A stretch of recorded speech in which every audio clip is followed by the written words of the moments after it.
U.S. President Donald Trump is preparing to issue more than 100 pardons and commutations on Tuesday, his last full day in office.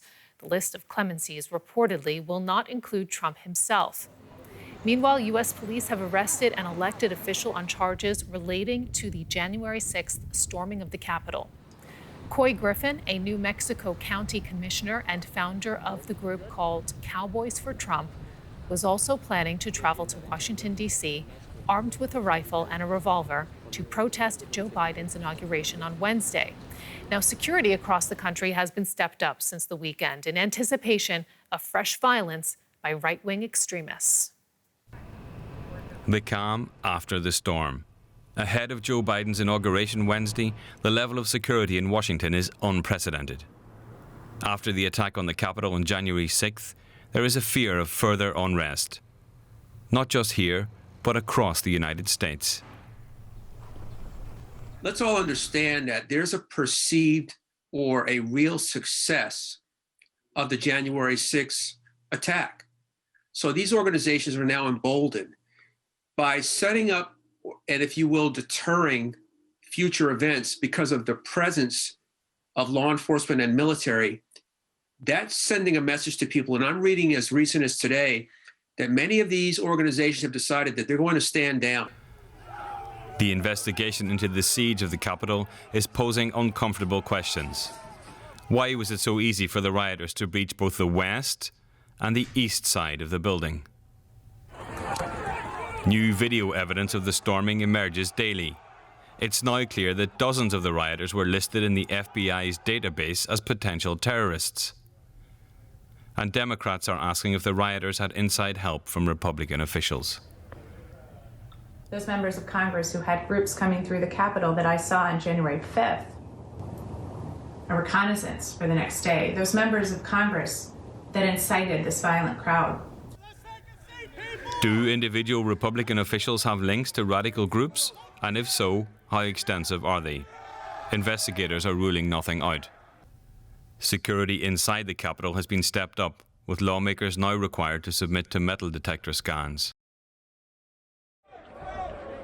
Several hundred arrests have been made across the country in connection with the storming of the Capitol.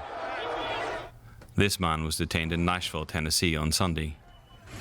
Experts believe there are now tens of thousands of far-right militants in the United States who could be mobilized by radical organizations. It's going to be a constant challenge as we deal with them because they've been radicalized. And the numbers have grown, obviously, over the term of this last administration. And we're hoping now that we can return to some sense of normalcy, that these agencies can be restored, and the guardrails that were in place for our Constitution can be put back in place. For now, the Capitol is secure. The stage for the inauguration is set. Thousands of National Guard troops are on standby. They will all be hoping that the calm after the storm does not become the calm before the storm. Protesters failed to show in large numbers. In Utah, only a handful of heavily armed pro-Trump demonstrators gathered outside the state house.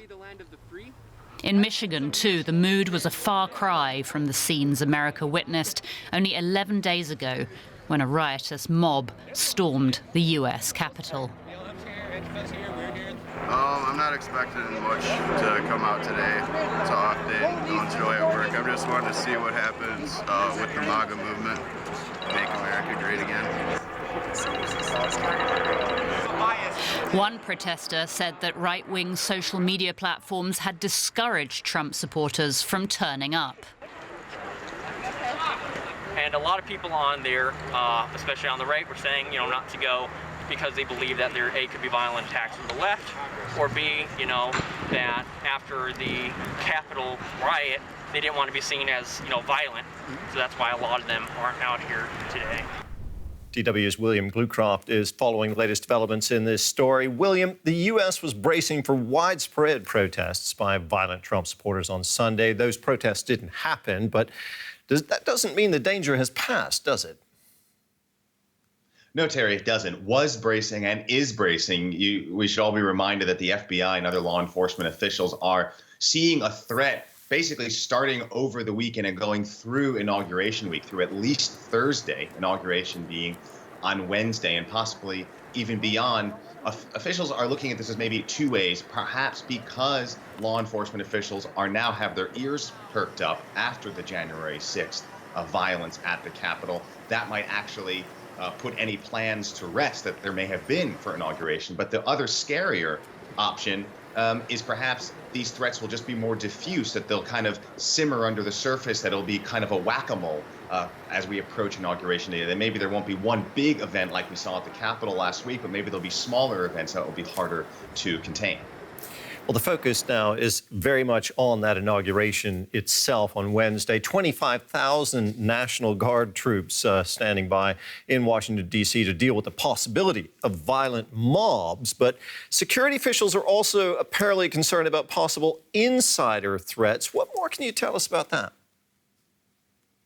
Absolutely. Those 25,000, that's more than double the normal National Guard presence for an inauguration.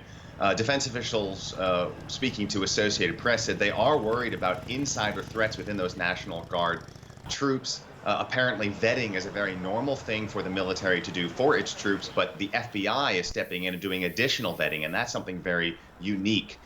We should be reminded that National Guard troops, they're so-called weekend warriors. They're just average members, men and women of the public who serve a bit of time in the military for the extra pay or to do some service to the country, and then they go back to their communities, their churches, their families. So it's really a reflection of everyone in America, and people who might be more prone to wanting to have access to military training. And we should be reminded what happened last week at the Capitol, that members of the military, retired and active, members of law enforcement, local politicians were involved in this mob violence. There's now investigations ongoing if there was insider help from Capitol Police or from even Congress people themselves. So the insider threat really is quite present.